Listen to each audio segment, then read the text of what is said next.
All right, let's get right into it. So for centuries, being a Christian could literally get you killed. Then, almost overnight, everything flips. It's not just safe to be a Christian, it's popular, it's fashionable. The obvious danger is gone. But for a few really intense believers, a new kind of crisis started to creep in, a crisis of comfort. This is the story of a radical movement that was born from that exact problem. And that's really the question, isn't it? Why on earth would anyone trade a comfortable life, a palace even, for a cave in the middle of nowhere? It just goes against every instinct we have. But for these first monks, fleeing comfort was the only way they felt they could truly find Christ in a world that had suddenly made faith, well, a little too easy.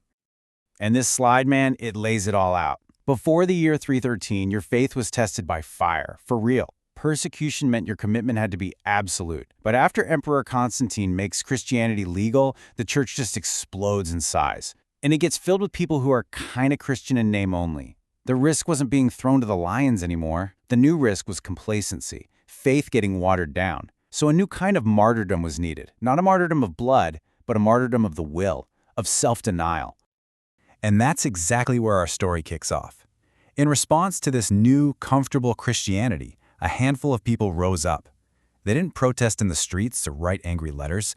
No, they protested with their entire lives by choosing the harsh, quiet, empty desert as their sanctuary and as their spiritual battlefield. So imagine you're sitting in church around the year 270. You hear these words from Jesus: "Sell what you possess and give to the poor, and come, follow me." For a young, wealthy Egyptian guy named Antony, this wasn't just a nice spiritual idea. It hit him like a lightning bolt. A direct, personal command that was about to change his life and, honestly, the course of history. Anthony's response was just radical. He didn't form a committee. He didn't pray about it for a year. He went home, sold his family's huge estate, gave the money to the poor, and just walked out into the desert. For 20 years, he lived alone, facing what he called intense spiritual warfare, battling not just loneliness and hunger, but his own inner demons, his own thoughts.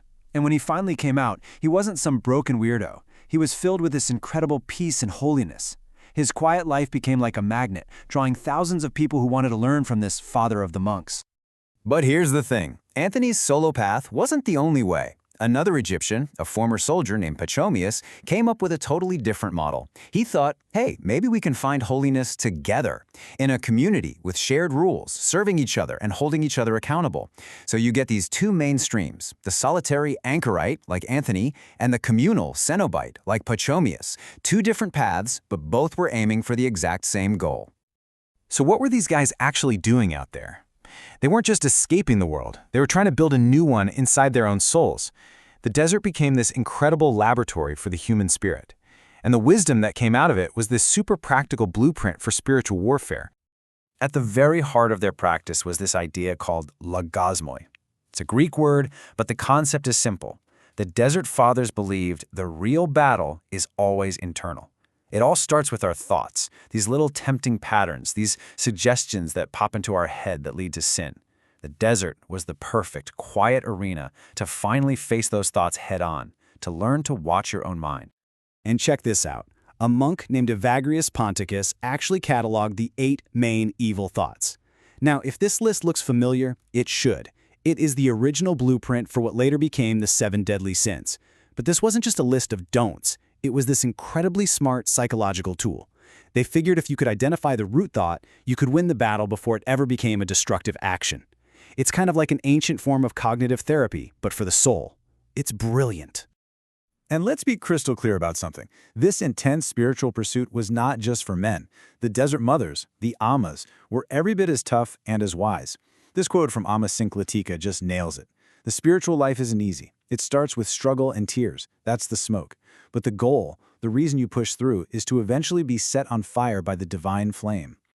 And this is the main point. You gotta get this. They weren't running away from the world because they hated it. They were running toward God.